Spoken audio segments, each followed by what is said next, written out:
There's a variety of opinions that Christians have about Islam, and this shouldn't surprise us.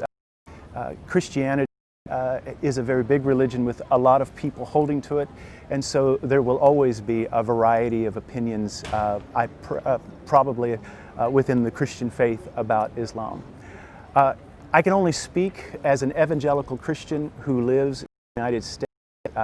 The people that I interact with the most are Christians who are in Baptist churches or evangelical churches. As Christians, we are followers and believers in the Lord Jesus Christ, that He is both Lord and Savior. And so for that reason, I would have to be honest and say that every Christian desires that everyone know Jesus in this.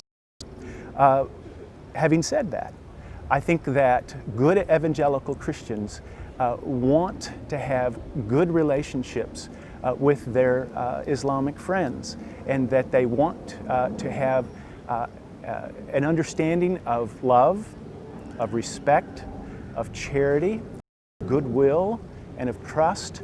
And we want to follow what Jesus said, that we are to love the Lord our God with all our hearts, minds, and souls, and we manifest this by loving our neighbor as ourselves.